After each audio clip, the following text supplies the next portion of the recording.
pregando, ministrando, alcançando pessoas, a obra dele lá na cruz, ele morrendo, se entregando por nós, mas também ele vencendo a morte, ressuscitando gloriosamente e subindo aos céus. Então, basicamente, a cristologia vai estudar esses pontos e também abrange até a escatologia, porque nós só cremos na escatologia porque existe aquele que vai voltar. E quem é esse que vai voltar? O Filho de Deus, o Senhor Jesus Cristo. Então, eu gosto de dizer que a cristologia, aqui é uma introdução do meu livro, eu digo assim, cristologia é o estudo sobre a pessoa e obra do Senhor Jesus Cristo. É a mãe, e aqui como é legal isso aqui, é a mãe de todas as doutrinas que procedem da palavra de Deus. Ao olharmos as sagradas letras, percebemos o quanto é essencial compreendermos a respeito do nosso Redentor. Pois toda a Escritura tem o objetivo principal anunciar-nos Jesus, o Filho de Deus, o Emanuel, Deus conosco, a fim de que qualquer pessoa, crendo nele, receba a vida eterna que ele mesmo providenciou por meio do sangue da sua cruz. Então, basicamente, aqui, essa é uma introdução da matéria Cristologia. Mas eu quero ir para as Escrituras e apresentar para vocês algumas razões do porquê se estudar Cristologia. Talvez você possa pensar, será que esse tema é importante? Será que é necessário estudar sobre isso? Quais as ações práticas que o tema Cristologia alcança a minha vida e afeta a minha vida diretamente? Nós veremos algumas razões aqui por que estudar Cristologia. Amado irmão, se você não estiver falando, você pode desligar o seu microfone, só para a gente continuar aqui. Logo mais a gente abre para estar esclarecendo algumas dúvidas, tudo bem? Obrigado, irmãos. Então, vamos lá. Algumas razões. Eu não vou apresentar todas, eu vou apenas pontuar aqui três razões. Três razões para se estudar Cristologia. Três razões. Bom, em primeiro lugar, nós devemos estudar Cristologia porque o próprio Jesus disse: em verdade vos digo que aquele que crê em mim tem a vida eterna. João capítulo 6, verso 47. João 6, 47. Olha o que Jesus falou: quem crê em mim tem a vida eterna. Olha, queridos, vamos parar para pensar.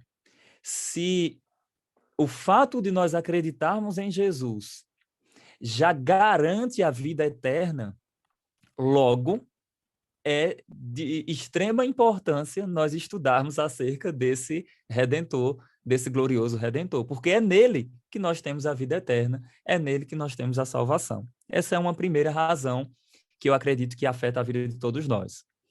Uma segunda razão do porquê nós devemos estudar Cristologia, eu pontuo da seguinte forma: porque o próprio Cristo disse: se conheceras o dom de Deus, e quem é o que te pede dar-me de beber, tu lhe pedirias e ele te daria água viva. Está em João capítulo 4, verso 10. E aí eu comento o seguinte: nós nunca valorizaremos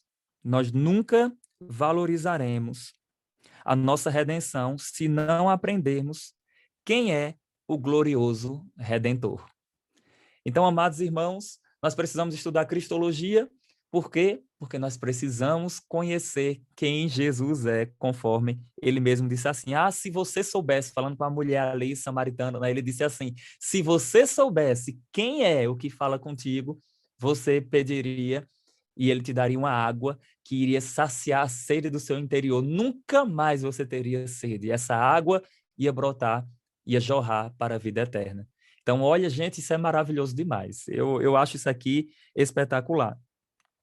E, por fim, uma terceira razão de por que eu devo estudar a Cristologia, eu digo o seguinte: porque se nós não conhecermos o Filho, também não conheceremos o Pai. O próprio Jesus falou isso em João 14, verso 7. Ele disse: se vós me tivesseis conhecido, conheceríeis também a meu Pai. João 14, verso 7.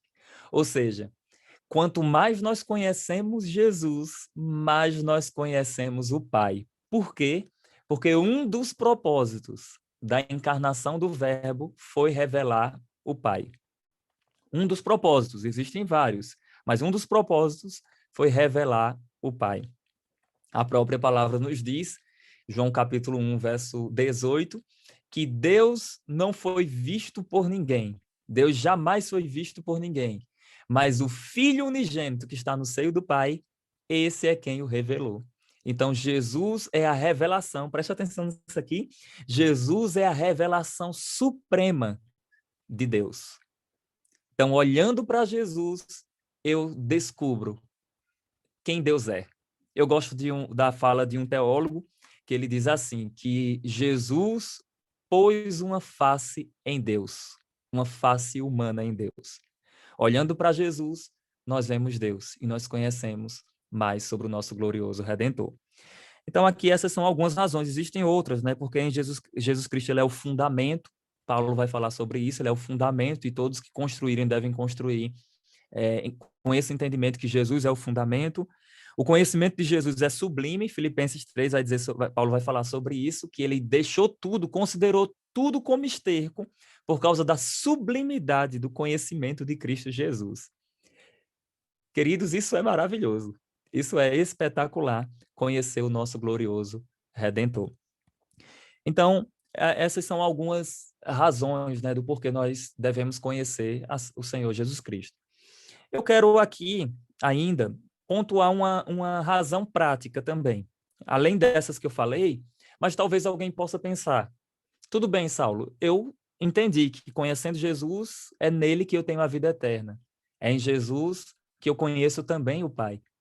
Então, mas você pode falar algo mais prático para a minha vida? Posso. Por exemplo, você já parou para pensar de se Jesus fosse um anjo? E se Jesus fosse um anjo e não um homem? Olha como é importante a gente compreender isso. Se Jesus fosse um anjo e não um homem, e não apenas um homem, mas Deus homem, a gente sabe, verdadeiro homem e verdadeiro Deus.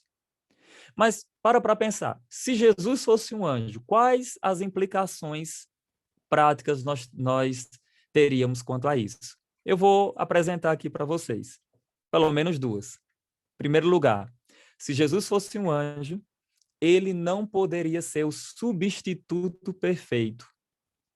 Pois quem pecou no Éden não foi um anjo, quem pecou no Éden foi um homem. Logo, o Redentor tinha que ser igual, tinha que ser homem também, para que assim pudesse proporcionar, ser o substituto perfeito e proporcionar a eterna redenção. E a segunda razão, ele não apenas não poderia ser um substituto, como também nós não seríamos salvos.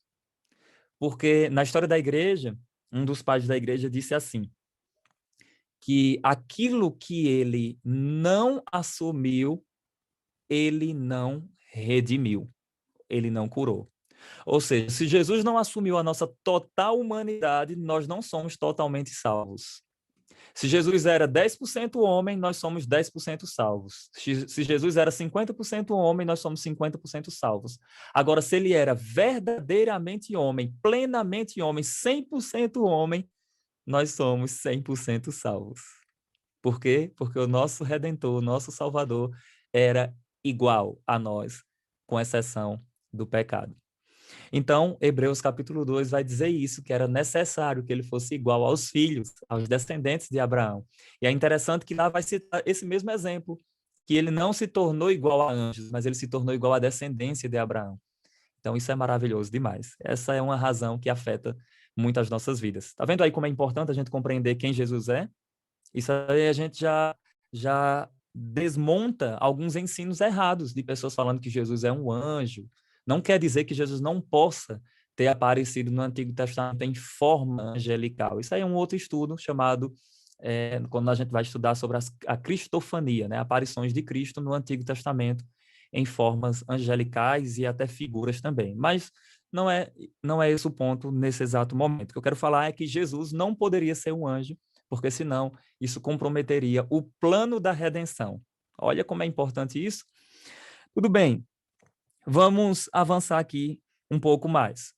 Mas, irmãos, eu quero seguir uma sequência cronológica para que a gente compreenda um pouco sobre a pessoa do Redentor. Eu gostaria de ler com você João, capítulo 1, versículo 1 ao 3.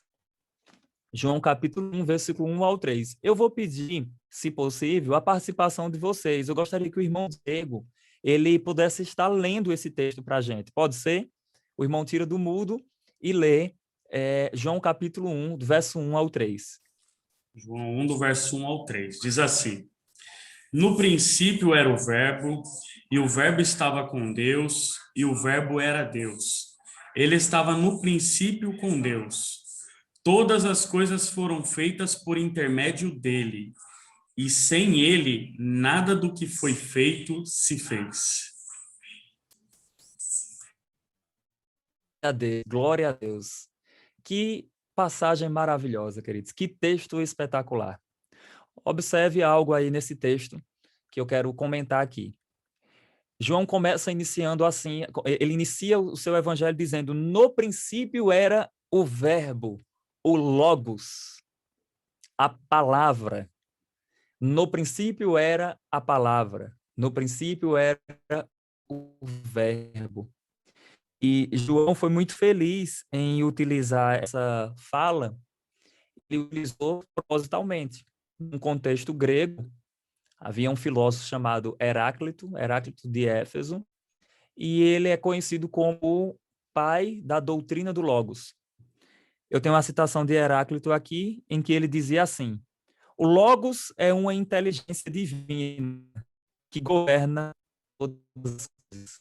Então, veja, na filosofia grega já se dizia que o Logos era uma inteligência divina que governava todas as coisas. Aí João fala algo mais. João fala assim, olha, no princípio, o Logos já era. E um detalhe, o Logos estava com Deus no princípio. E outra, o Logos é Deus. O Logos era Deus. O Logos, ele não é apenas um lá sem ser uma pessoa. O Logos é um ser pessoal. O Logos estava com Deus. Olha isso. O Logos estava com Deus. Ou seja, nós vemos a presença de duas pessoas aqui, apesar de acreditarmos na Trindade, a palavra dessas duas pessoas, no Pai e no Filho. No texto aqui vai aparecer Deus e, e o Verbo, ou a palavra. Porém, vai dizer que esse Verbo é Deus. Olha que verdade maravilhosa, queridos. Então, a primeira coisa que nós observamos aqui é que, no princípio, o Verbo já era. No princípio, o Verbo estava com Deus. E agora João fala algo, queridos, que é maravilhoso. João diz assim: e todas as coisas foram feitas por intermédio do Verbo. E sem ele, nada do que foi feito se fez. Sobre isso, eu comento o seguinte: o Filho é essencial na criação de todas as coisas. Tudo que foi feito depende exclusivamente dele. Pergunte a você mesmo: o que foi feito? Céus, terra, eu, você, os mares, rios, animais, tudo. Tudo foi feito por ele, e sem a sua presença, nada existiria. Isso mostra para nós que Jesus é essencial para a criação. Só existem as coisas criadas porque o Verbo as criou. Olha o que diz o verso 3: todas as coisas foram feitas por ele, e sem ele, nada do que foi feito se fez. Ou seja, Jesus é essencial para a criação de todas as coisas. Logo, nós aprendemos que Jesus é também criador. Jesus é criador. Nós temos outras passagens que mostram que Jesus é criador. Por exemplo, Hebreus capítulo 1, do verso 1 ao 3, lá vai dizer o seguinte: Hebreus 1, verso 1 ao 3. Havendo Deus outrora falado muitas vezes aos pais, pelos profetas, nesses últimos dias nos falou pelo Filho. Preste atenção na expressão filho. Nesses últimos dias nos falou pelo Filho, a quem constituiu o herdeiro de todas as coisas, pelo qual, ou seja, pelo Filho, fez o universo. Ou seja, através do Filho, por meio do Filho, o universo foi feito. E aí nós temos diversas outras passagens que falam acerca disso também. Colossenses 1, verso 16, 17, Paulo fala, ele é antes de todas as coisas. Ele é o primogênito de todas as coisas. Nele tudo subsiste, tudo foi criado por ele e para ele e por meio dele. Então, nós vemos aqui que Jesus Cristo, o Verbo de Deus, ele estava também na criação, mas ele não estava de uma forma passiva, ele estava de uma forma ativa, ele estava criando, sustentando todas as coisas. Ele é o criador e sustentador do universo. Glória a Deus por essas verdades. Eu quero ainda pontuar outras verdades aqui com vocês. Então, nós vemos que o Senhor Jesus ele é anterior à criação.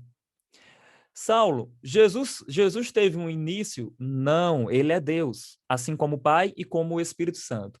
Sendo Deus, compartilham os mesmos atributos de eternidade, de poder, de todo-poderoso, onisciência, onipresença. Então, compartilham os mesmos atributos. Logo, nunca houve um tempo que o Filho não existisse. Então, o Filho sempre existiu. Ele se encarna em um tempo específico, mas o Filho sempre existiu. E ele é o nosso glorioso Salvador e Redentor. Mas tudo bem, vamos caminhar. Quando a gente observa o relato bíblico, nós vemos que Deus criou os céus e a terra, Deus criou também um jardim e Deus criou o homem e colocou esse homem no jardim. Eu chamo de um ambiente ideal.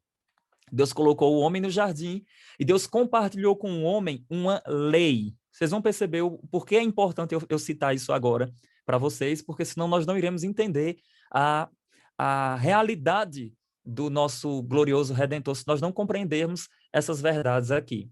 Então vamos lá, para a gente caminhar rapidamente.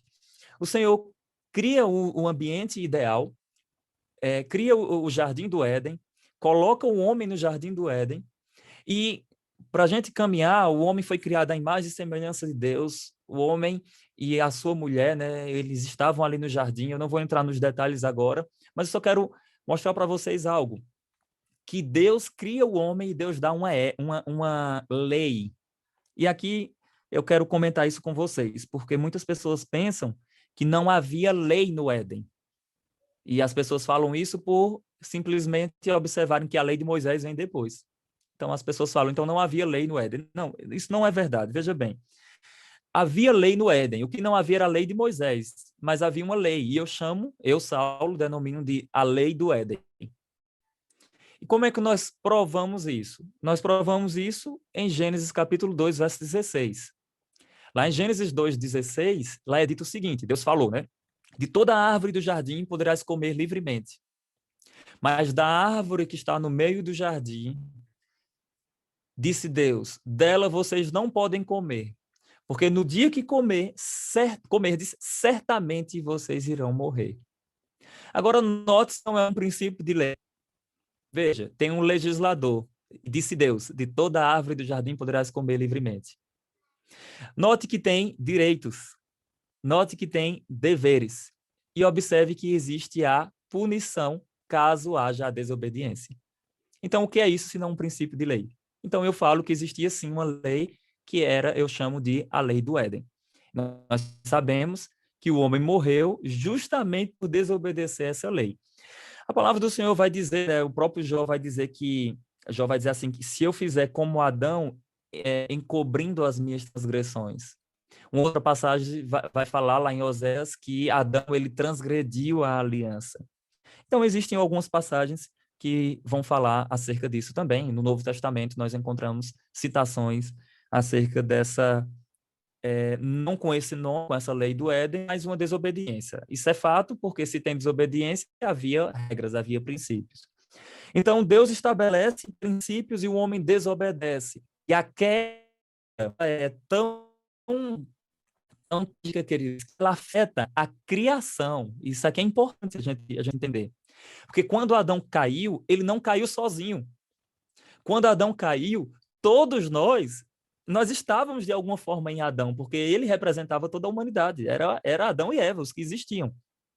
Então, representava toda a humanidade. Então, a queda de Adão afeta toda a humanidade. A queda de Adão, e segura isso que eu vou dizer, a queda de Adão, ela afeta a criação. É por essa razão que Gênesis, no capítulo 3, vai dizer, maldita é a terra por tua causa. Ou seja, a terra foi amaldiçoada por causa da transgressão do primeiro casal.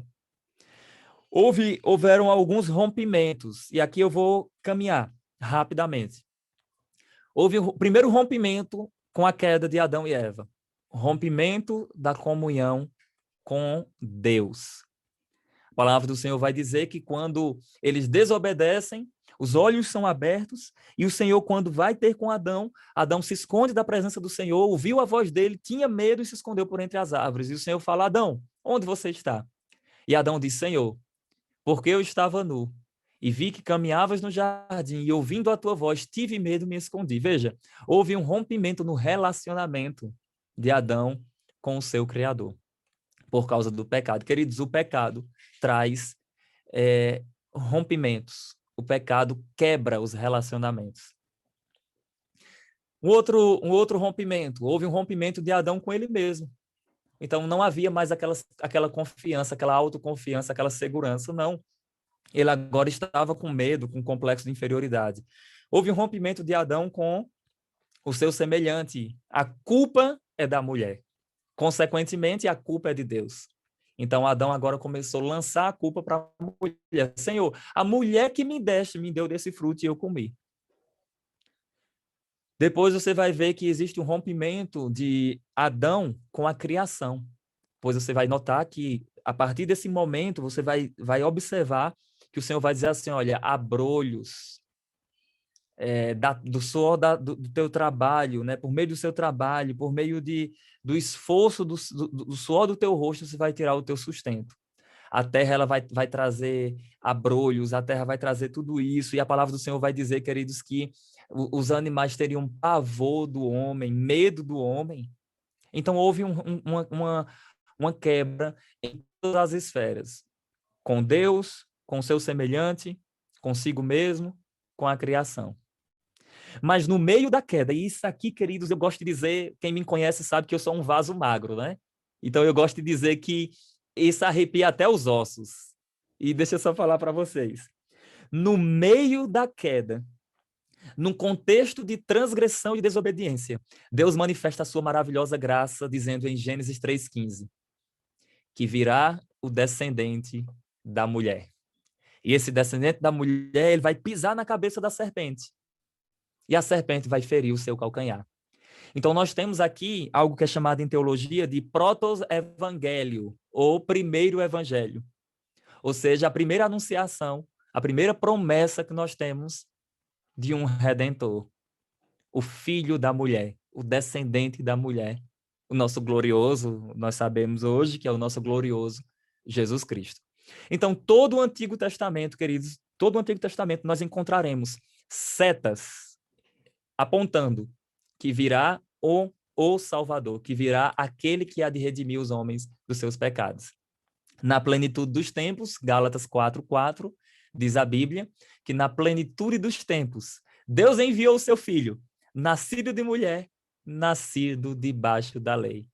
Então, no tempo certo, no tempo exato, no tempo perfeito, no tempo ideal, Deus enviou o seu Filho.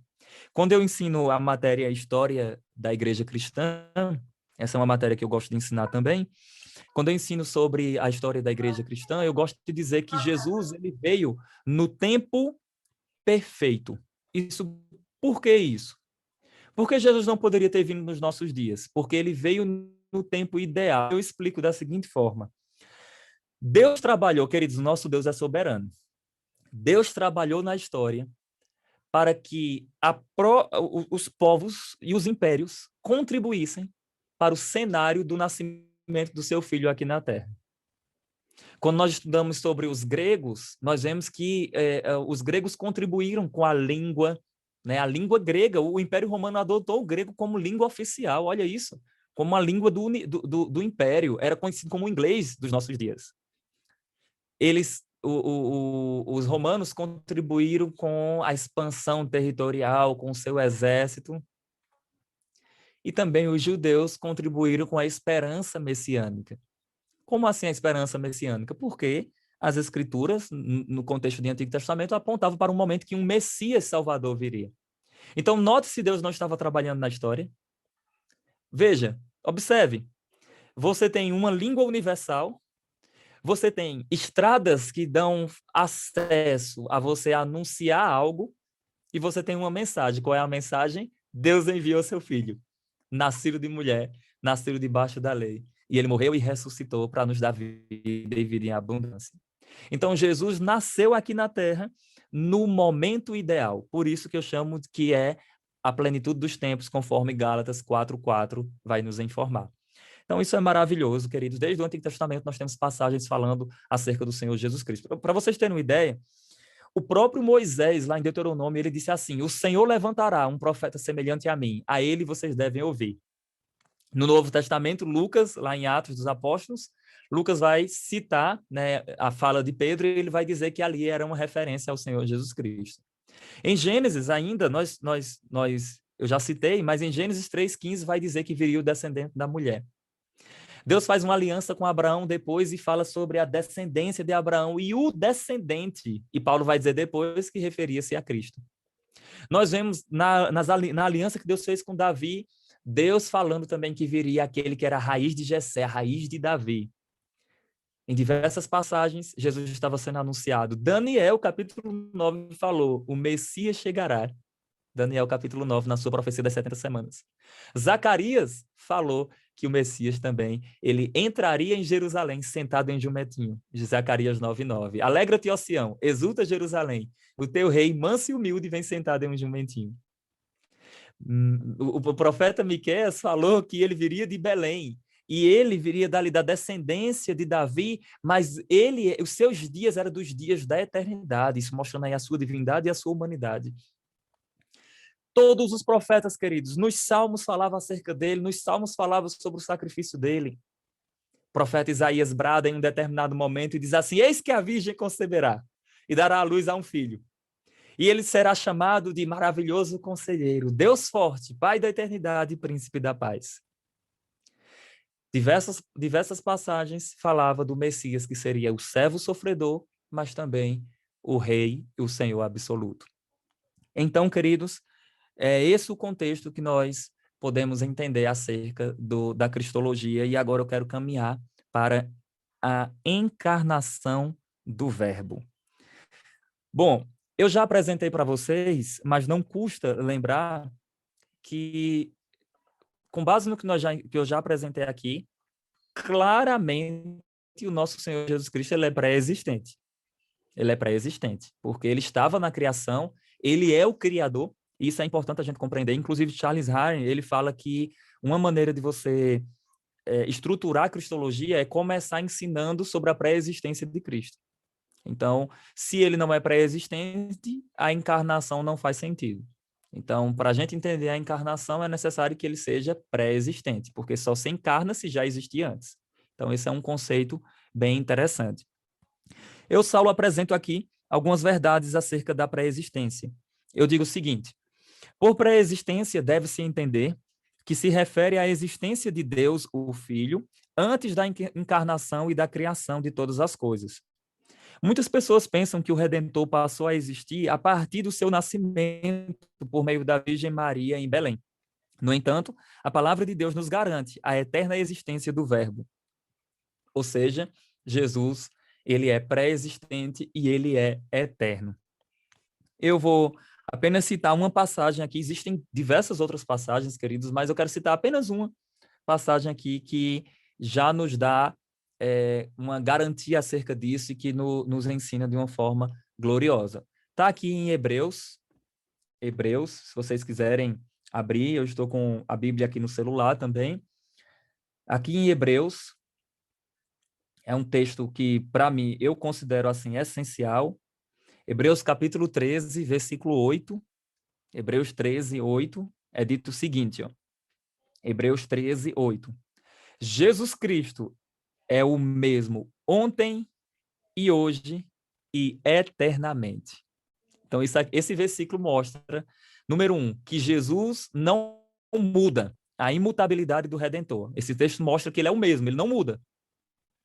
E esse texto mostra também que ele é eterno, pois ele é o mesmo para sempre. Ele é o mesmo ontem, hoje e o será eternamente. Esse ontem não é ontem no sentido de igual eu estou ensinando hoje, ontem. Não, esse ontem dá a ideia de de todos os tempos, antes de todos os tempos, antes de todas as coisas. É esse o sentido de ontem.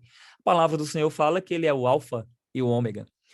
Observe comigo, eu gostaria de ler só mais uma referência aqui sobre isso. Observe comigo aí em Apocalipse capítulo 1, versículo 8. Apocalipse 1, verso 8. Olha que texto maravilhoso. O próprio Jesus aqui falando, né, com João, ele diz assim, Apocalipse 1, verso 8. Eu sou o alfa e o ômega, diz o Senhor Deus, aquele que é e que era e que há de vir, o Todo-Poderoso. Então, Jesus, ele é pré-existente, ele é Deus, ele é Senhor, ele é o Senhor absoluto. Amém? Então, tendo compreendido aí que o Senhor Jesus, ele é pré-existente, eu quero caminhar para a explicação um pouco agora da encarnação do Redentor, a encarnação do Verbo. João capítulo 1, versículo 14, nos diz: E o Verbo se fez carne e habitou entre nós. Cheio de graça e de verdade, vimos a sua glória. Glória como do unigênito do Pai. Então veja que a partir desse momento nós estamos estudando a encarnação do Verbo agora. Eu já falei aí um pouco da criação, né, da pré-existência do Filho, e agora eu estou falando da encarnação. A encarnação se dá em um tempo específico. A encarnação do Verbo, né? João 1, verso 14, vai nos dizer isso. O Verbo se fez carne e habitou entre nós. Esse se fez carne, queridos, deve ser entendido não no sentido de... e eu explico isso com muita cautela. Não é que ele... Lógico que ele já existia antes, mas não é que ele se apoderou de um corpo, como se acontece no caso de uma possessão. Não. Quando fala que ele se fez carne, é que ele se tornou homem. Carne aqui quer dizer homem. Carne aqui quer dizer homem. Por que é importante a gente compreender isso? Porque Jesus, ele não apenas tinha um corpo humano, ele tinha uma alma humana. Jesus era um homem completo, queridos. Ele disse, minha alma está angustiada até a morte. Lá na cruz ele disse assim, Deus meu, em tuas mãos eu entrego o meu espírito. Então Jesus era um homem perfeito, um homem completo. Um homem completo, com exceção do pecado. O pecado não faz parte da essencialidade do homem, né? O pecado foi um acidente, é algo que aconteceu depois. Mas um homem perfeito, para ser um homem perfeito, não precisa de pecado. Então, Jesus é um homem perfeito e santo desde o ventre, né, quanto à sua humanidade, e santo sempre quanto à sua divindade. Então, eu trago aqui um poema que eu fiz, queridos. Eu, quando escrevo, às vezes vem uma inspiração e eu faço um poema. E então eu fiz um poema sobre a encarnação. E o poema é o seguinte: O meu rei desceu dos céus, fez-se servo, fez-se homem, humilhou-se, sentiu fome, sede, cansou, suou, chorou, sorriu, aprendeu, ensinou, obedeceu. E por fim, como se não bastasse, morreu. Então, observe, queridos, que o nosso Redentor, o nosso Rei, o Senhor Jesus Cristo, ele se fez homem e aqui inicia, a partir da encarnação, inicia o que nós chamamos em teologia de a humilhação do Redentor. A humilhação dele não é apenas o momento da cruz, a cruz é o ápice da humilhação, mas a humilhação dele vai a partir da encarnação e a exaltação a partir da ressurreição até ele sentar-se à destra do Pai nas alturas. Sobre a encarnação, eu digo o seguinte: sobre a encarnação do Verbo, é preciso considerar preliminarmente duas crenças essenciais. Isso aqui, quer dizer, é importante a gente entender, porque veja só, se nós não compreendermos, se nós não acreditarmos nisso que eu vou falar agora, nós não temos como ter uma cristologia saudável. E o que seria isso, Saulo? Número 1, para que nós tenhamos uma compreensão saudável da cristologia, em especial da encarnação, nós precisamos acreditar na Trindade. Precisamos acreditar na Trindade. Porque se eu não acredito na Trindade, se o meu Deus não é um Deus único e manifesto em 3 pessoas, Pai, Filho e Espírito Santo, eu terei um problema. Qual o problema? Porque se o nosso Deus não for uma trindade de pessoas, quem oferece o sacrifício para Deus o Pai? Se foi o próprio Deus o próprio Deus Pai oferecendo, quem recebe o sacrifício? Então, a encarnação torna-se... não é possível se eu não crer na Trindade. Então, a primeira coisa é, se você crê na encarnação, você precisa crer antes na Trindade, ok? E a segunda crença é, nós precisamos crer em milagres. Porque, queridos, olha, não há outra maneira de se entender a encarnação senão crendo nos milagres.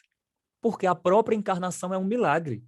Observe, como pode uma virgem conceber e dar à luz a um filho sem ter relação com homem algum, conforme diz as Escrituras? Como pode Jesus não herdar a natureza pecaminosa de Maria? O que é isso? O que é isso, querido, se não um milagre? Então, isso é um milagre. É aqui que acontece o milagre da encarnação. O milagre da encarnação acontece na concepção. Na concepção. Então, na concepção acontece um milagre. E a palavra do Senhor diz isso, né? Maria diz assim para o anjo: como será isso se eu não tenho relação com homem algum? E interessante que Maria diz assim: como isso é possível? Depois lê Lucas capítulo 1 e capítulo 2.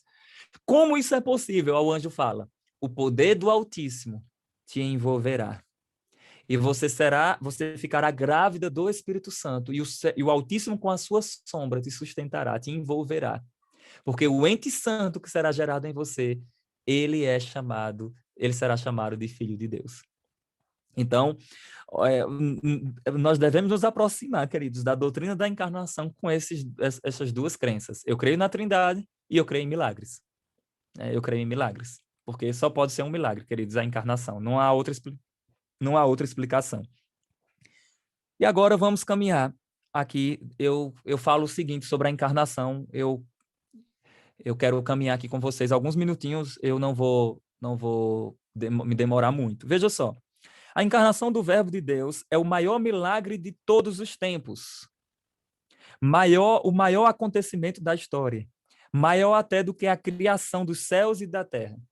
Verdadeiramente, um grande, espetacular e misterioso acontecimento foi o impressionante fato de Deus, o Filho, se encarnar, tornar-se homem, literalmente, Deus em carne. Sim, a encarnação se deu para a nossa salvação e é um ato misterioso, amoroso, gracioso e, preste atenção, permanente.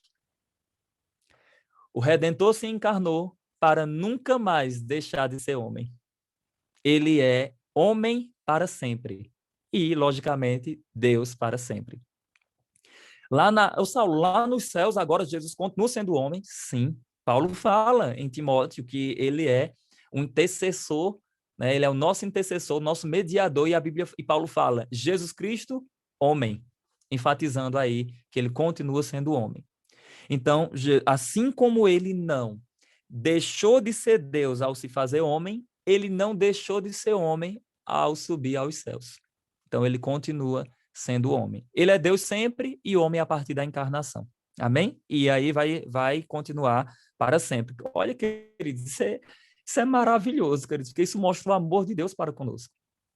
Eu gosto de dizer que o esvaziamento de Cristo, né, a sua humilhação, imagina o Redentor glorioso, e ele se humilha. É interessante que ele mesmo faz isso, pois o texto diz que ele se esvaziou.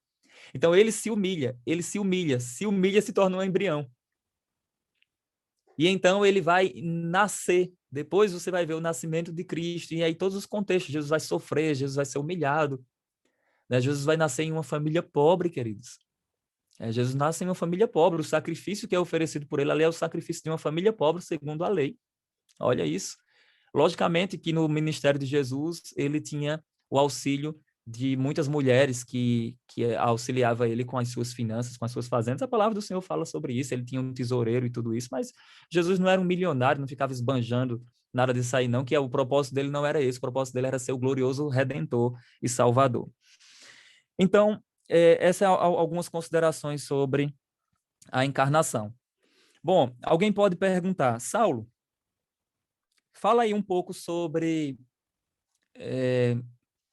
traz para mim, assim, alguma explicação sobre a encarnação, algo mais ainda sobre a encarnação. Eu gosto de dizer 4 coisas. Número 1, a encarnação é um ato de amor.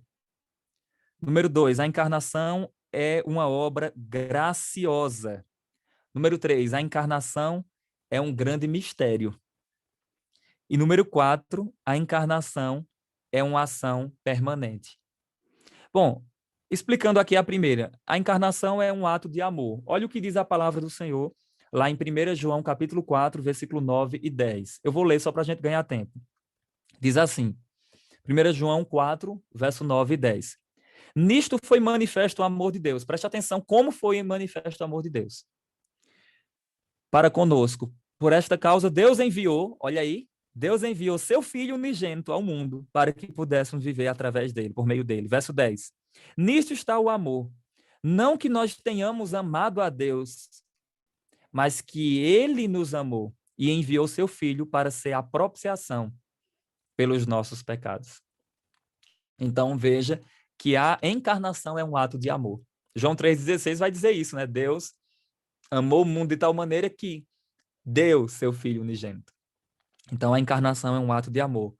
Número 2, a encarnação é uma obra graciosa, uma obra da graça de Deus. Olha o que Paulo diz em Tito 2, verso 11. Porquanto a graça de Deus se manifestou salvadora a todos os homens. A graça de Deus se manifestou salvadora a todos os homens. E aí nós temos diversas outras passagens que falam também sobre isso. Número 3, a encarnação é um ato misterioso. Olha o que Paulo, escrevendo ao jovem pastor Timóteo, na sua primeira carta, no capítulo 3, verso 16, 1 Timóteo 3,16, Paulo diz, e sem controvérsia alguma, grande é o mistério da piedade. Deus foi manifesto na carne, justificado no Espírito, visto pelos anjos, pregado aos gentios, crido no mundo, recebido em cima na glória. Então, a encarnação é um grande mistério. E, por fim, a encarnação é uma ação permanente. E aqui eu comento o seguinte, que o Verbo se encarnou para nunca mais deixar de ser o Verbo encarnado, deixar de ser homem. E nós temos um texto da palavra do Senhor bem interessante, aqui em Hebreus 2, verso 14, que diz assim, ó, Hebreus 2, 14. E já que os filhos são participantes da carne e do sangue, ele também participou das mesmas coisas, de carne e sangue, para que através da morte ele destruísse aquele que tinha o poder da morte, isto é, o diabo. Então, Jesus participou da nossa carne e do nosso sangue, no sentido de ser homem. Bom, Hebreus também vai dizer que era necessário que esse sumo sacerdote fosse assim. E tem um outro texto aqui que eu gosto de citar, é que após a sua ascensão, Jesus está à destra do Pai nas alturas, Paulo ainda chama ele de homem. Olha aí, 1 Timóteo, capítulo 2, versículo 5. 1 Timóteo 2, verso 5. Porque há um só Deus e um só mediador entre Deus e os homens, Jesus Cristo, o homem. Então, Jesus continua sendo homem. Logicamente, queridos, que ele não deixou de ser Deus, né? Olha o que a palavra do Senhor Deus diz em Efésios 4:10. Aquele que desceu é também o mesmo que subiu acima de todas as coisas, de todos os céus, para cumprir todas as coisas. Olha o que esse versículo diz. Quem desceu é o mesmo que subiu. Então, quem desceu? O Verbo que é Deus. E o Verbo que é Deus que desceu para a terra, ele também foi o mesmo que subiu aos céus. Então, veja que ele não deixou de ser o que é. O que desceu é o mesmo que subiu. Ele é o verdadeiro Deus e a vida eterna. E existe aqui também, queridos, os propósitos da encarnação, e eu poderia falar aqui para vocês a noite toda sobre isso, mas eu não vou extrapolar o meu tempo quanto a isso. Então, ele se encarnou para a nossa salvação, ele se encarnou graciosamente, ele se encarnou para revelar o Pai, ele se encarnou para destruir as obras de Satanás. A palavra do Senhor diz que o Filho de Deus se manifestou para desfazer as obras de Satanás. Eu quero agora, queridos, caminhar para 2 verdades que eu irei falar aqui para fechar esse entendimento aqui da cristologia. A primeira verdade é: Jesus é verdadeiro Deus e verdadeiro homem. Isso aqui é inegável. Então, vamos lá. Jesus é verdadeiramente Deus, Saulo? Sim. E eu provo a divindade de Cristo. Eu gosto de provar a divindade de Cristo. Eu faço isso nesse livro, né? E sempre quando alguém me questiona sobre a divindade de Cristo, eu gosto de apresentar a divindade de Cristo da seguinte forma. E presta atenção nisso, por quê? Porque eu conheço muitos teólogos que eles não negam a divindade de Cristo. Mas quando eles vão falar da divindade de Cristo, eles falam da divindade de Cristo em momentos que ninguém questiona. Mas eu vou mostrar para vocês a divindade de Cristo em todos os tempos. Isso que é importante. Porque existem heresias, existem ensinamentos aí, infelizmente, até no contexto pentecostal, que é um contexto que eu estou inserido, existem heresias, existe no contexto neopentecostal, em todo o meio também, a gente encontra isso, pessoas negando a divindade de Cristo em algum momento. Então, às vezes a pessoa não nega a divindade, no geral, mas nega ela em um momento. Eu digo que se você negar a divindade em qualquer momento, você negou a divindade. Então, não faz sentido. E eu, Saulo, apresento o seguinte: provas claras da divindade de Cristo em todos os tempos. Eu até já compartilhei nas mídias sociais isso. Eu vou apresentar aqui 5 provas claras da divindade de Cristo em todos os tempos. 5 provas. A primeira, Jesus era Deus antes da encarnação. João 1, verso 1 ao 3. Lá diz, nós já lemos, que no princípio era o Verbo estava com Deus, e o Verbo era Deus. Então, Jesus era Deus antes da encarnação. Aqui está provado na luz das Escrituras. 2. Jesus era Deus durante a encarnação. Mateus capítulo 1, versículo 23. Lá é dito que ele é Deus conosco. Deus conosco. Esse texto de Timóteo também já citado, 1 Timóteo o 3, verso 16, também vai falar isso, né, que ele é Deus em carne. Número 3, Jesus era Deus depois da ressurreição. João capítulo 20, verso 28, quando Jesus aparece ali, Tomé estava nessa ocasião, Tomé estava presente, porque em um dos outros momentos ele não estava. Jesus fala assim: Pai, seja com vocês. Tomé, toque aqui, veja, eu não sou um espírito, né? Um espírito não tem carne e osso. E então Tomé disse: Senhor meu e Deus meu. Ou seja, Jesus é Deus depois da encarnação. Número 4. Jesus é Deus na sua vinda. Lá em Tito, capítulo 2, versículo 13, diz que nós aguardamos a bendita esperança e a aparição de nosso grande Deus e Salvador, Jesus Cristo. Interessante que Tito, Paulo escrevendo ao jovem pastor Tito, chama ele de grande Deus e Salvador. E por fim, número 5, Jesus é Deus eternamente. Romanos capítulo 9, versículo 5, diz isso, que Jesus era descendente dos patriarcas segundo a carne, mas ele é Deus bendito eternamente. Amém. Ou seja, ele é Deus eternamente. Ele é Deus bendito eternamente. Amém, queridos? Glória a Deus. Glória a Deus por esse entendimento. Jesus é Deus bendito eternamente. Aleluia. Glórias a ele. E por fim, queridos, eu quero apresentar aqui para vocês, sim, eu estava falando, né, Jesus é Deus, mas ele também é homem. Esse texto de Romanos, capítulo 9, versículo 5, vai nos dizer isso. Vai dizer que ele é descendente dos patriarcas segundo a carne, ou seja, segundo a carne, ou seja, ele tem uma descendência, ele é o homem. A Bíblia chama em Isaías 53 que ele seria o homem de dores. O homem de dores.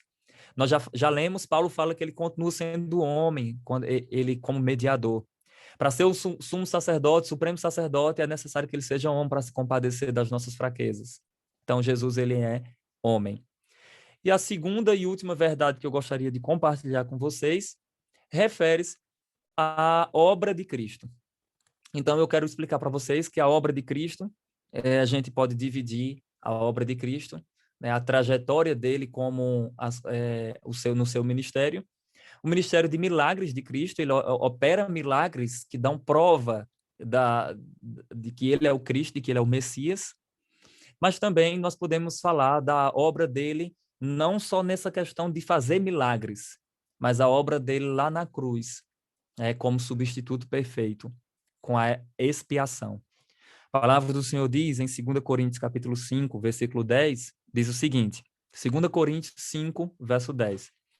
2 Coríntios capítulo 5, versículo 21, versículo 10 não, versículo 10 é outra coisa.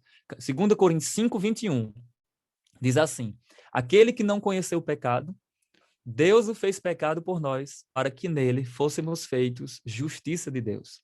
Então, lá na cruz, os nossos pecados, a nossa culpa, foram imputados em Cristo Jesus.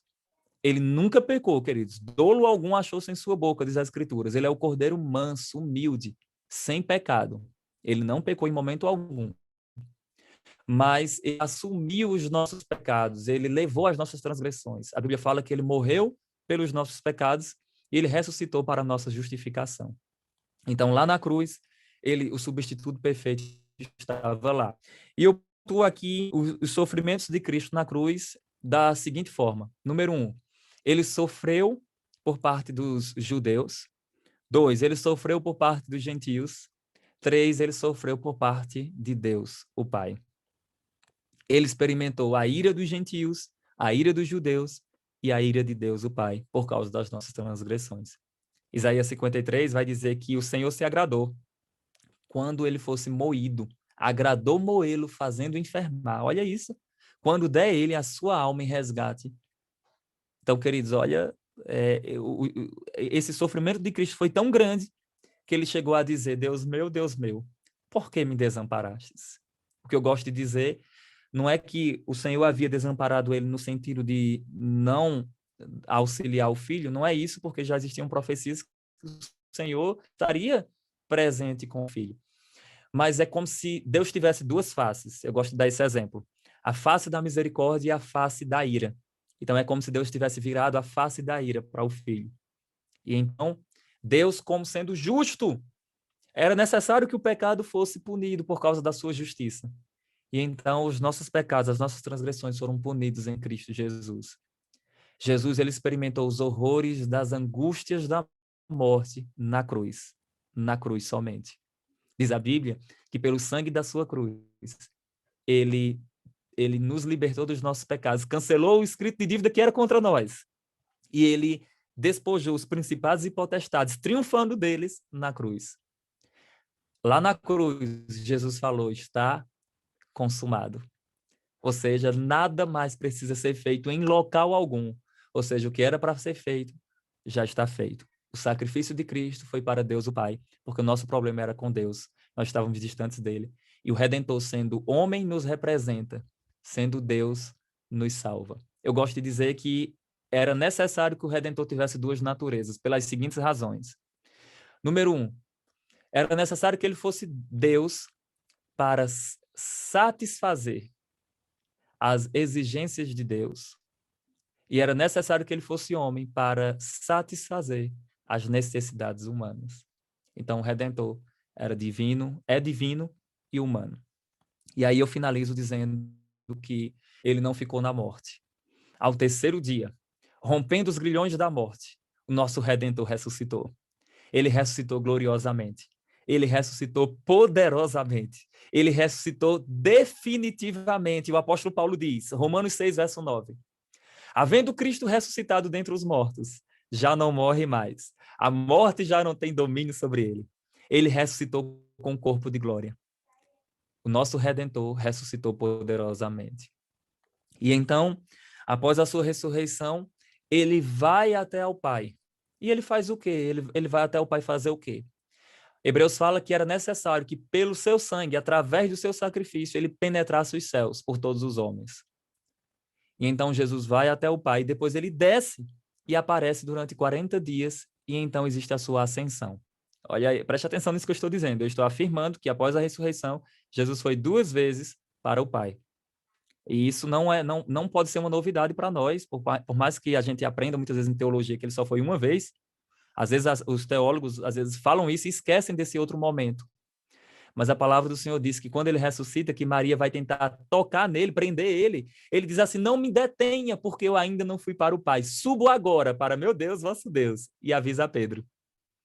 Então, Jesus subiu e depois ele desce e aparece durante 40 dias. E depois ele sobe, que é a ascensão dele, que está em Atos capítulo 1, versículo 9 ao 11, que ele sobe à vista de mais de 500 irmãos. Paulo vai dizer isso. Então, isso aí é muito importante. O Dr. Lloyd Jones, ele diz que ele subiu a primeira vez para ir para o Pai, e quando ele desce, ele sopra o Espírito ali nos discípulos, estabelecendo ali, dando início à nova aliança e estabelecendo a igreja do Senhor. E em Atos capítulo 2, ele sobe e o Espírito cai sobre os irmãos ali, e aquelas pessoas são revestidas de poder. Então, o Lloyd Jones fala sobre essas duas obras, né? Ele fala, diferente do que muitos teólogos falam, ele não diz que a igreja nasceu em Atos 2. Ele diz que a igreja nasceu no cenáculo, quando Jesus soprou o Espírito. Em Atos 2 foi o revestimento de poder, foi o batismo com o Espírito Santo. Eu acho bem plausível esse entendimento também. Então, assim, queridos, nós fechamos com o último entendimento acerca do nosso Redentor. Esse Redentor que morreu, que ressuscitou, que subiu aos céus, que está sentado à destra do Pai nas alturas, ele virá. E ele virá poderosamente. A vinda dele é certa. Ele vai vir até as nuvens e a igreja será arrebatada para o encontro dele. E depois ele voltará com a igreja para pelejar contra os povos inimigos e estabelecer o reino dele aqui na terra. E então nós reinaremos com Cristo. E depois disso haverá o juízo final e depois o Senhor vai criar um novo céu e uma nova terra. Nós habitaremos com o Senhor pelos séculos dos séculos. Contemplaremos a face do Senhor e estaremos com ele.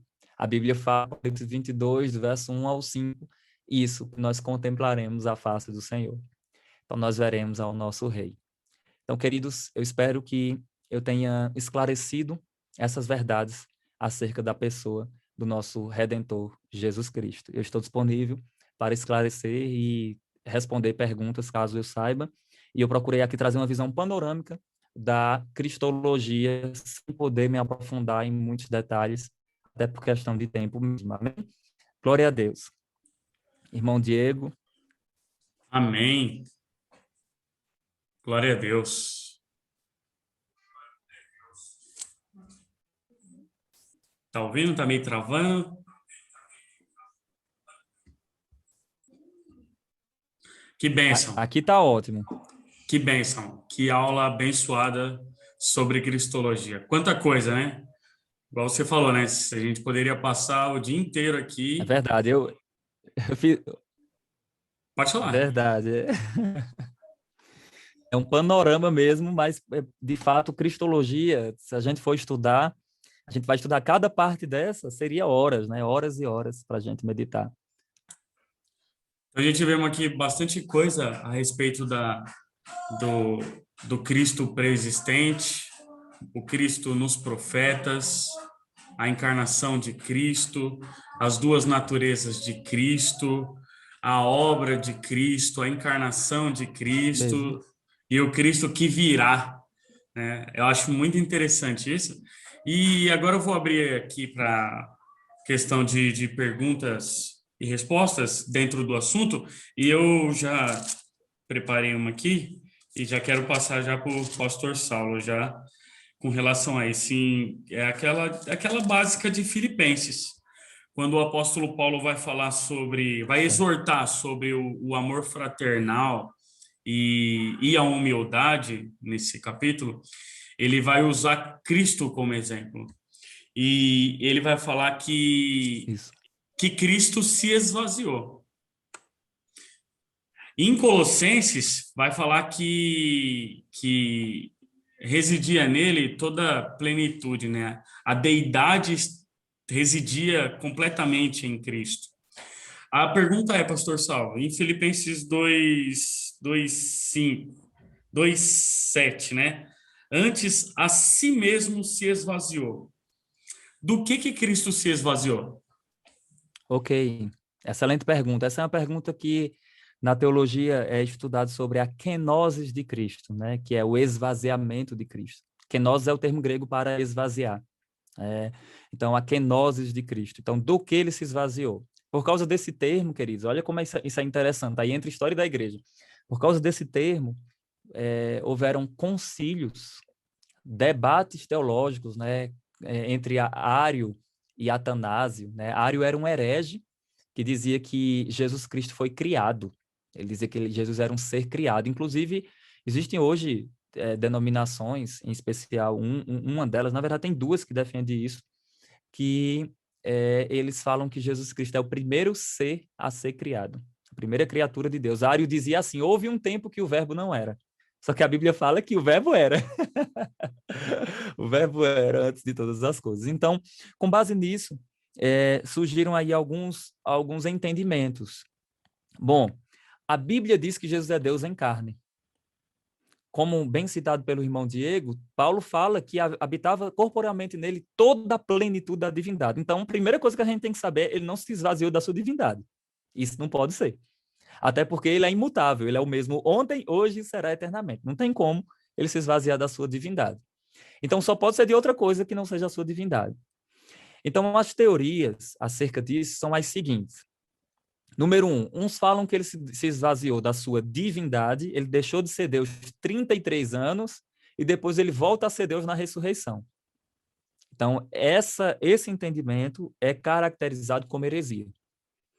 Por várias razões. Nós temos fundamento bíblico que mostra a divindade dele aqui na Terra, mas no meu livro, eu apresento a divindade de Cristo de 3 formas. A divindade dele à luz das Escrituras, a divindade dele à luz da lógica e a divindade dele à luz da história da igreja.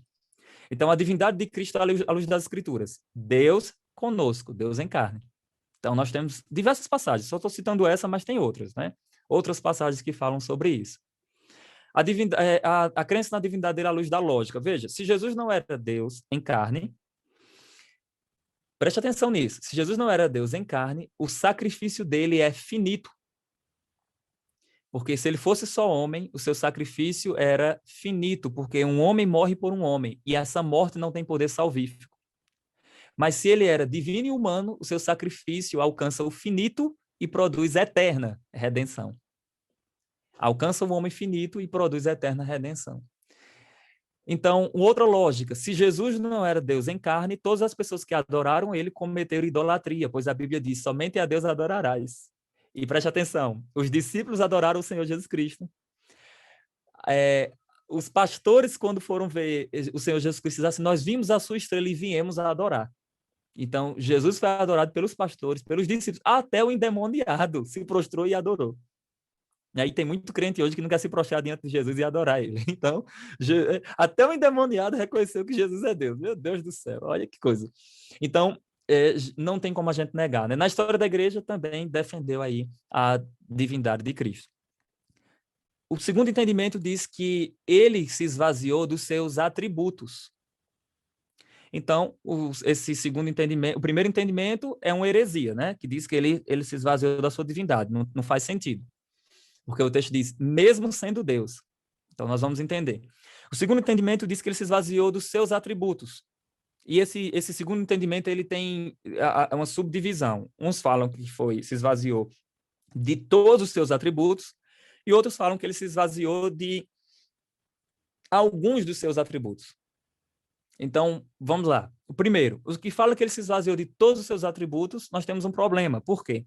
Porque atributo é algo que é essencial para alguém ou algo ser o que é. Exemplo, se eu removo a divindade, se eu removo a eternidade de Deus, Deus não é mais Deus eterno. Olha que problema. Então, ele não pode ter se esvaziado dos seus atributos. Se eu removo qualquer atributo do Redentor, ele deixa de ser Deus, ele deixa de ser o que ele é. Existe um entendimento que diz que ele se esvaziou de alguns atributos, como da onisciência, da onipresença, porque ele disse assim, acerca daquele dia e hora ninguém sabe, nem o Filho do Homem. Então, algumas pessoas falaram assim, olha, tá vendo? Ele não sabe nem quando ele vem, então ele se esvaziou da sua onisciência. Mas a gente tem passagens que os discípulos falam assim, e ninguém ousava lhe perguntar mais nada, pois ele conhecia todas as coisas desde o princípio. Nós vemos Jesus tendo lembranças da eternidade, quando ele diz assim, João 17:5, Pai, glorifica o Filho com a mesma glória que eu tinha junto de ti antes dos tempos eternos. Então ele se lembrou Olha isso. Então, do que seria? Será que ele se esvaziou da sua onipresença? Bom, Jesus estava presente em um local quanto à sua humanidade, mas o mesmo Jesus falou que estava presente, mas também estava sentado à destra do Pai nas alturas. Isso é um mistério para nós, queridos. Como assim? João 3, verso 13, Jesus diz assim, ó: ninguém desceu do céu, senão o Filho do Homem que está nos céus. Para pensar, queridos. Ele estava falando isso com Nicodemos. Ele estava ali, na frente de Nicodemos, e ele estava dizendo assim, ó: ninguém desceu do céu, senão o Filho do Homem que está no céu. Ele estava com Nicodemos, mas estava no céu. Como pode ser isso? Quanto à sua humanidade, ele estava restrito, limitado e presente. Quanto à sua divindade, ele estava ilimitado e nos céus e preenchendo todas as coisas. Esse é o mistério da pessoa complexa do Redentor, divino e humano. E vem aí o outro entendimento. Ele se esvaziou, o esvaziamento de Cristo, aí é a terceira posição, o esvaziamento de Cristo não seria a anulação da sua divindade nem dos seus atributos. Mas o esvaziamento de Cristo seria o acréscimo de carne ao verbo. Então, o esvaziamento é feito o contrário. E como é que eu sei disso? Porque o texto diz, ó, se esvaziou. Como ele se esvaziou? Assumindo a forma de servo. Como ele se esvaziou? Assumindo a forma de homem. Então, veja, servo, homem, provando morte, morte de cruz. Então, o esvaziamento dele está associado aí a ele se tornar homem, a ele se tornar servo. Gente, imagina o Criador de todas as coisas, o sustentador do universo ser sustentado nos braços de Maria. Imagina aquele, queridos, que é a fonte de todas as coisas, é aquele que tem a voz como estrondo de muitas águas, ser amamentado nos seios de Maria, conforme diz a palavra do Senhor. Lembra que, em um determinado momento, uma mulher gritou no meio da multidão: bem-aventurados os seios que te amamentaram. Então, Jesus foi amamentado, querido. Jesus era uma criança também. A Bíblia fala que ele crescia em graça e sabedoria diante de Deus, diante dos homens. Quanto à sua humanidade, ele desenvolvia, ele crescia. Quanto à sua divindade, ele não precisava desenvolver, ele não aprendia. Por quê? Porque ele é Deus. Ô, Saulo, então, como nós entendemos a questão das limitações do Redentor? Bom, existem dois entendimentos. Uns falam que Jesus ele agia poderosamente mediante uma ação sobrenatural do Espírito Santo, porque o Espírito estava sobre ele e ele andou fazendo bem, curando a todos os oprimidos do diabo, diz a Bíblia. Ele é aquele que foi ungido. E existe outro entendimento que ele foi ungido, sim, mas algumas coisas foram ocultadas da sua humanidade. Então, ora essas coisas eram compartilhadas, ora essas coisas eram ocultadas. E aí fica um mistério. Mas o que nós podemos falar é que ele não se esvaziou da sua divindade. Eu, Saulo, gosto de utilizar o que grande parte dos teólogos defendem, ortodoxos, que o seu esvaziamento está associado ele se esvaziar da sua glória. E a glória dele refere-se ao status dele. Ele estava mais elevado, à destra do Pai nas alturas. Isso é confirmado em João capítulo 5, em João capítulo 17, né? Quando ele diz assim: Pai, glorifica o Filho com a mesma glória que eu tinha junto de ti antes dos tempos eternos. Então, ele disse que tinha uma glória antes e que agora ele queria que o Pai o glorificasse com essa mesma glória. Então, os teólogos entendem que esse esvaziamento é da sua glória, do seu status lá à destra do Pai nas alturas. Por isso que a exaltação é chamada de a glória de Cristo, né? A exaltação, ele ser exaltado à destra do Pai. Então, o esvaziamento de Cristo está associado a isso. Só um ponto aqui, desculpa a resposta longa, mas só um ponto aqui é que, preste atenção, se o esvaziamento fosse a anulação de quem ele é, preste atenção nisso, se o esvaziamento é a anulação de quem ele é, e quem ele é, em Filipenses, mesmo sendo Deus, subsistindo em forma de Deus, se o esvaziamento é a anulação de quem ele é, como ele pode ser um exemplo para nós? Eu explico. Pois Paulo diz assim: tende em vós os mesmos sentimentos ou disposição mental que houve em Cristo Jesus. Como é que eu deixo de ser o que eu sou? Então, não pode ser. A humilhação de Cristo só é possível se for Deus humilhado. Se ele continuar sendo o que é, porém, com as limitações próprias de homem, com a humilhação.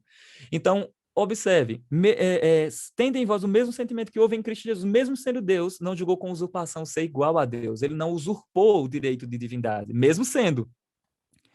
Qual é a ideia aqui? Mesmo sendo maior, ele se humilhou. Mesmo sendo Senhor, ele se fez servo de todos. E Paulo usa como exemplo, façam da mesma forma. Mesmo vocês tendo um status elevado, considere o outro superior a vocês. Principalmente no contexto da carta, da epístola aos Filipos, né, aos filipenses, porque a cidade de Filipos, ela era uma cidade de status elevado, e também essa cidade, ela recebeu esse nome em homenagem ao pai de Alexandre o Grande, Filipe II.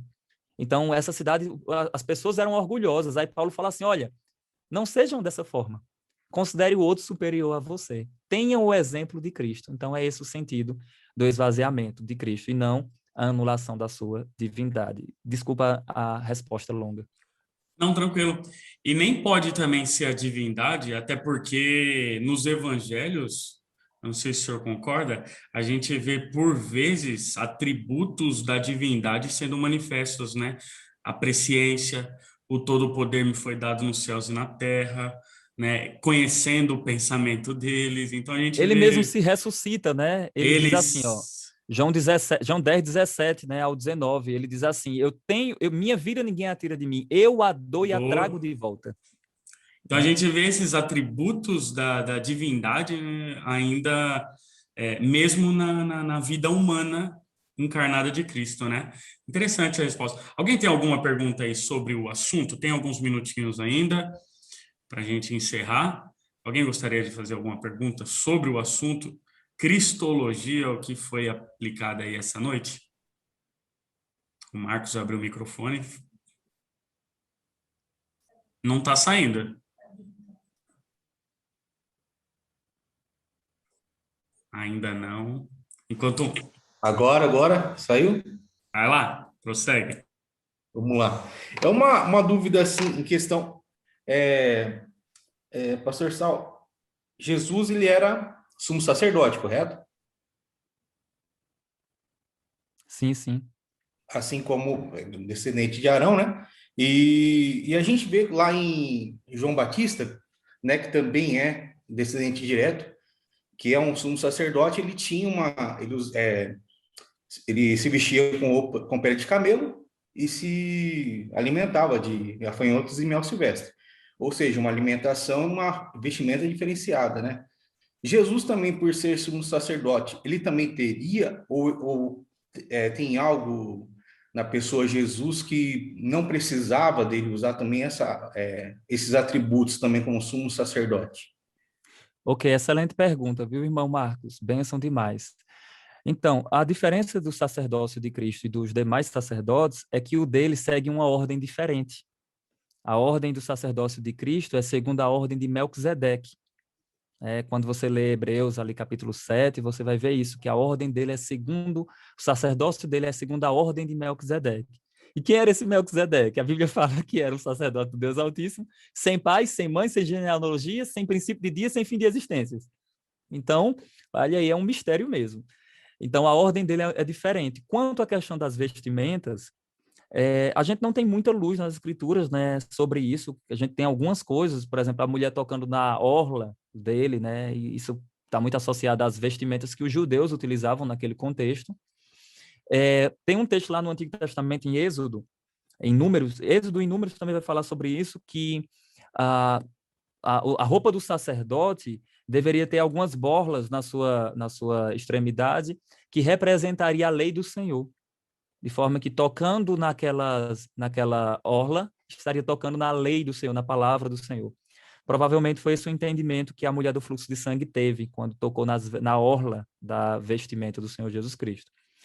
Então, nós não temos muita luz nas escrituras para falar quanto a detalhes acerca disso. O que a gente tem é que, de fato, existia um costume judaico quanto a isso e que ele era sacerdote. Isso aí é inegável, que a Bíblia fala que ele é o sacerdote segundo a ordem de Melquisedeque. Mas, boa pergunta, viu? Quanto a João Batista, eu já vi alguns teólogos falando que gafanhoto e mel, gafanhoto era um tipo de feijão, e mel era mel mesmo, mas gafanhoto era um tipo de feijão. Eu achei meio estranho isso, mas eu já vi esse entendimento. Eu nunca vi, né? na Bíblia, assim, gafanhoto ser feijão. Mas eu já vi esse estudo. Até aquele Rodrigo Silva, né, lá, o adventista, eu já vi ele falando sobre isso. Muito obrigado pela pergunta, irmão Marcos. Eu agradeço pela explicação. O pastor, complementando até a pergunta do Marcos aí, que eu acho interessante, é, na, o João Batista ele pegou muita coisa dos essênios, né? Segundo aí algumas tradições, né? Isso. E os essênios eles tinham como dieta realmente, né? Não como o Rodrigo Silva disse, feijão, mas os gafanhotos mesmo. Algum tipo, parece que gafanhotos tem algumas espécies de gafanhotos. Algumas são comestíveis e outras não. E João Batista parece que se alimentava disso aí. Alguma coisa, eu vi alguma coisa bem por cima a esse respeito, né? Sim, eu já Algum... vi isso também. Boa. Agora eu só não usei gafanhoto virar feijão. Tá meio complicado. Alguma outra pergunta? Pastor Saulo? Faltar feijão, gente. Faltar feijão, já sabe, né? É gafanhoto. Pastor, em relação à pregação de Cristo aos espíritos em prisão, que Pedro fala lá em 1 Pedro 3, 18 ao 20, é que ele fala assim: porque também Cristo padeceu uma vez pelos pecados, o justo pelos injustos, para nos levarmos a Deus, mortificado na verdade na carne, mas vivificado pelo Espírito, no qual também foi e pregou os espíritos em prisão. Aí, verso 20, os quais no outro tempo foram rebeldes, quando a longanimidade de Deus esperava nos dias de Noé, enquanto se preparava a arca, na qual poucas, isto é, 8 almas se salvaram pela água. Isso Ok. faz alusão a esse período de Jesus durante os 40 dias, ou está relacionado a uma obra de convencimento do Antigo Testamento, nesse tempo que Pedro fala sobre Noé? Ok. Excelente pergunta. Esse é um texto bem polêmico, né? Existem muitos debates sobre isso. O que a gente precisa entender é que, e aí eu vou falar uma crença minha, eu posso estar errado. Eu entendo que quando Jesus morreu, ele desceu ao Hades. Eu não entendo que Jesus desceu para sofrer, porque o sofrimento dele foi na cruz, e a Bíblia mostra que foi somente na cruz. Né? Não tem como ele ir, aquela história de Jesus ir para o inferno, e chegar lá, os demônios ficar atormentando ele. Eu vi um pastor uma vez pregando misericórdia, que ele disse que Jesus chegou lá no inferno e ele cortou os pulsos e disse para Satanás: é sangue que você quer? Então tome meu sangue, beba meu sangue. Misericórdia. Eu vi isso num púlpito, gente, misericórdia. E lembrando que o sacrifício de Cristo não foi para Satanás, foi para Deus, o Pai, porque o nosso problema era com Deus, né? Até Anselmo, na história da igreja, vai falar sobre isso. Mas a palavra do Senhor também fala, né, que ele se ofereceu a si mesmo como aroma suave a Deus, o Pai. Está em Efésios capítulo 5, verso 1 e 2. Então, eu entendo que Jesus desceu ao Hades. Pedro fala, né, não deixarás a minha alma no Hades, nem que o meu corpo experimente corrupção. Eu não entendo que Jesus foi diretamente para os céus assim que ele morreu, não. A Saulo, porque ele disse: em tuas mãos entrego o meu espírito. Entregar nas mãos não é ir para o Pai. Entregar nas mãos é entregar os cuidados do Pai. Se eu falar assim, gente, eu estou ensinando presencialmente com vocês, vou deixar essa Bíblia nas mãos de vocês. Não é na mão de cada um, é aos cuidados de vocês. Porque havia profecias de que ele não ficaria na morte, mas ressuscitaria. Então, eu entendo que ele desceu ao Hades, e eu entendo que é possível que esse texto fale de uma autoproclamação.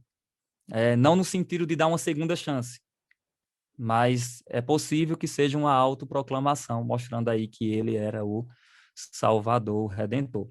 Como eu entendo que o seio de Abraão foi deslocado, eu entendo que as pessoas que morreram no Antigo Testamento iam para o seio de Abraão aguardar a promessa que o Redentor passasse por lá. Eu entendo que quando Jesus ressuscita, ele leva cativo o cativeiro, e de forma que os santos do Antigo Testamento hoje estão nos céus com o Senhor. Isso é um entendimento que na história da igreja foi defendido por muitas pessoas defendem hoje, outros teólogos não defendem hoje. Uns falam que quando fala que ele desceu as regiões inferiores da terra, eles falam que é a terra, no sentido de terra mesmo, e não ao Hades. Eu entendo que é ao Hades mesmo, que Jesus desceu ao Hades.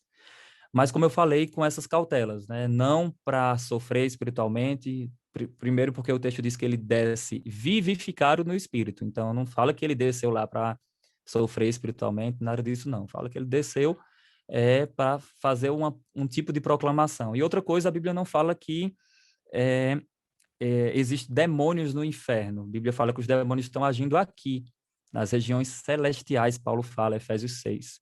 Então, não tem demônios no inferno ainda. Eles vão ser lançados no lago de fogo e enxofre. Jesus falou que ele é o príncipe desse mundo, né? O Deus desse século, Paulo fala.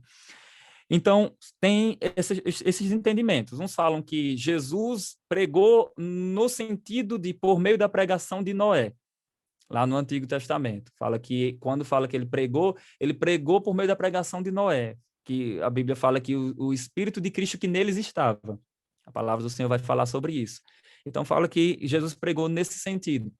Outros falam que Jesus pregou mesmo no sentido de quando ele desce ao Hades, entre a cruz e ele ir para o trono, para a destra do Pai, houve esse momento ali, esse intervalo dos 3 dias, há quem diga que ele esteja ali fazendo uma autoproclamação, que é o que eu tendo a acreditar. E existe um outro entendimento que é considerado uma heresia, né? Que diz aí que ele foi lá e deu uma outra oportunidade de salvação, e que não só isso, mas que ele foi morto espiritualmente, e chegou lá, morto espiritualmente, ele foi atormentado, derramou sangue, os demônios começaram a atormentar ele, e então o Espírito Santo penetra o inferno e vivifica Jesus Cristo e ele ressuscita. Bom, é isso aí, eu não consigo encontrar luz nas Escrituras, não. Então, gente, vocês hoje apertaram o vaso magro, viu? Só pergunta difícil. Desculpa, irmão Daniel, mas até onde eu consigo ir é só essa daí. Essa última beira a blasfêmia, né? É complicado. É Pastor, são tantas perguntas, infelizmente nosso tempo às vezes é bem escasso. Batismo de Jesus, o nascimento virginal... subordinação, né? A subordinação, né? Eu perguntei, né? Te perguntei, né? Subordinação. Quer que eu comente sobre isso? Não, eu quero que o senhor comente, eu vou fazer uma aqui para o senhor finalizar. Tudo bem. Teorias da expiação, sabe? Para onde Cristo foi quando ele morreu? O que Cristo disse para o ladrão? Hoje mesmo estarás comigo no paraíso, ou em verdade te digo hoje estarás comigo no paraíso? É tanta coisa. Aonde está a vírgula, né? É tantas coisas. Mas para a gente encerrar mesmo, para não ultrapassar muito tempo aí também, Isaías 53 é, sem sombra de dúvida, uma profecia messiânica, sem sombra de dúvidas? Ok, vamos lá. Bom, desculpa aí, mas eu vou só fazer uma notinha de rodapé. Vou só apresentar 2 problemas aqui, tá certo? Se Jesus fala lá na cruz para o ladrão, em verdade te digo hoje, estarás comigo no paraíso. Ou em verdade te digo hoje, né? Estou dizendo agora, estarás comigo no paraíso, em um tempo indeterminado. A bronca é a seguinte, presta atenção nisso. Só um detalhe. Se Jesus foi naquele mesmo dia para o paraíso, para estar com o Pai, por que após a sua ressurreição ele disse para Maria, não me detenha porque eu ainda não fui para o Pai? Isso é uma bronca. Aí eu vi um teólogo dizendo assim, não, é que ele não foi no corpo. Não, ele não disse que não foi no corpo, ele disse, eu não fui. Não fui para o Pai. E a outra é, se Jesus esteve com ele no paraíso, como isso se deu se ele passou 3 dias na morte? Como funcionaria essa questão aí dele ter descido ao Hades? Então, alguns entendem que o seio de Abraão recebia o título de paraíso e houve uma mudança após a ressurreição. Só para vocês meditarem também sobre isso. Mas vamos lá. Isaías 53. Ele refere-se ao Senhor Jesus Cristo. Querido, sem sombra de dúvida, ao meu ver, ele refere-se ao Senhor Jesus Cristo. Eu sei que tem um entendimento que diz que é um entendimento judaico e tal. Lá fala do servo sofredor, né? Jesus é chamado de o santo servo em Atos dos Apóstolos. Eu entendo sim que Isaías 53 refere-se ao Senhor Jesus Cristo. E com base em quê? Com base em 4 passagens. Perdão, queridos, com base em 3 passagens. 3 passagens.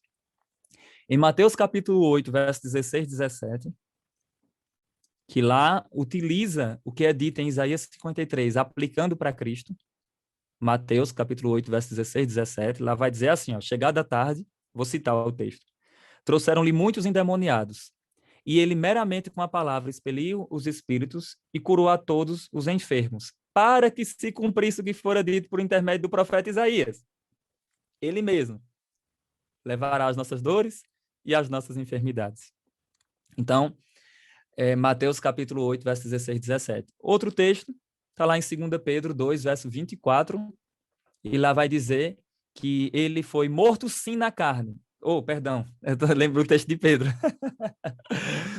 Lá o texto de Pedro vai dizer, deixa eu só abrir aqui, queridos, que fala que ele... Aí eu estou com um texto de pregou aos espíritos em prisão na cabeça. Vamos lá. 2 Pedro 2, verso 24. É 1 Pedro, né? 1 Pedro 2, verso 24. Olha o que é dito.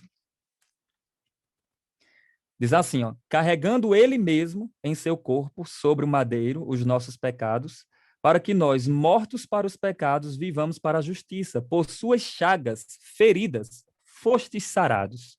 Então, isso aqui é um texto que ecoa lá o texto de Isaías, né, 53, que fala literalmente, pelas suas feridas, pelas suas chagas, fostes sarados.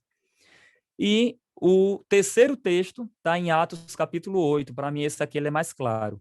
Atos capítulo 8, na conversa de Filipe, o evangelista, com o etíope estava lendo: certamente ele tomou sobre si as nossas dores e enfermidades.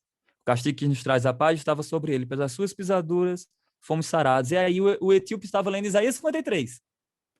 E então o etíope faz essa pergunta que foi feita agora. Filipe chegou perto dele, capítulo 8, a partir do verso 30, Filipe chegou perto dele e disse assim: entendes tu o que vens lendo? Ele respondeu: como entenderei se não há quem me explique? Aí preste atenção. O profeta fala dele mesmo ou de algum outro que haveria de vir? Olha, já havia aquela dúvida naquele etíope se Isaías 53 referia-se a Isaías, que existe essa posição, ou se referia-se a um outro que haveria de vir. Aí, quando você lê o texto diz assim: começando por essa parte das Escrituras, Filipe anunciou-lhes a Cristo. Então, claramente, o texto está falando de um outro que haveria de vir, ou seja, o Redentor Jesus Cristo. Então, depois leiam Atos capítulo 8, e vocês vão verificar esse entendimento. Então, ao meu ver, Isaías 53 fala, sim, do Senhor Jesus Cristo. Agora, Isaías 53 já teve o seu cumprimento pleno? Aí é outra história. Eu entendo que Isaías 53 ele tem um cumprimento parcial na primeira vinda, e ele terá um cumprimento pleno com a glorificação do homem. Por que eu explico isso? Porque eu entendo que Jesus levou dores e enfermidades, que ele carregou os nossos pecados, carregou as nossas transgressões, mas nós ainda pecamos. Mas nós ainda adoecemos, ou não adoecemos? Adoecemos. Mas haverá um momento que isso será pleno, pois não haverá mais pecado, nem dor, nem choro, nem nada disso. Então, eu entendo que haverá também uma plenitude de Isaías 53, assim como Atos 2, eu entendo que haverá uma plenitude. A profecia de Joel 2:28 se cumpriu partes ali no dia de Pentecostes, mas ainda fala de sangue, fogo, coluna de fumaça, ainda fala de algumas coisas que irão acontecer por ocasião da vinda do Senhor, quando Israel se converter e o Espírito for derramado sobre eles. Então, tem algumas questões. O teólogo John Samuel Faber, ele diz que é importante a gente compreender que existem profecias que têm múltiplos cumprimentos. Um cumprimento parcial, mas aguarda um cumprimento pleno. Um exemplo disso é que lá em Êxodo, Deus disse assim, ó, na construção do tabernáculo: me farão um tabernáculo para que eu ande no meio do meu povo, e eu serei o seu Deus, e eles serão o meu povo. Veja isso. Essa profecia ela vai ser repetida 12 vezes, cerca de 12 vezes na Bíblia. Em todas essas vezes, parece que é o cumprimento pleno, mas ainda não é. Até que chega no novo céu e na nova terra, e lá diz assim: e o tabernáculo de Deus estará com os homens, e Deus mesmo será o seu Deus, e eles serão o seu povo. Ou seja, existem de fato profecias que têm esse cumprimento parcial, mas aguardam um cumprimento pleno. Ok? Amém. Glória a Deus. Como Cristo fez hoje, né? Nos livra da culpa e da da condenação do pecado e plenamente ele vai nos livrar até da presença do pecado, né? Ou seja, É isso mesmo. quando se cumprir Isaías 53 total, pleno, não só mais da culpa e da condenação, mas agora da presença, né? Onde não haverá mais pecado. Não havendo pecado, não tem dor, não tem choro, não tem Isso mesmo. morte e etc. Pastor, meu, nota 10. Que aula de Amém. cristologia, mano. Muito, muito, muito, muito, muito boa, enriquecedora. Como eu falei, são muitas perguntas, são muitas questões, né? É tudo muito bom, mas isso aguça a nossa vontade de aprender mais, de mergulhar mais nesse mar que é bem profundo, né, sobre Cristo. E como o João falou, né, se fôssemos falar aqui, vou parafrasear João. Se eu fosse escrever tudo que Cristo fez, nem todos os livros do mundo caberiam. Então, se nós fôssemos É falar verdade. sobre tudo sobre Cristo, nós não teríamos tempo, nem todo o tempo do mundo daria, né?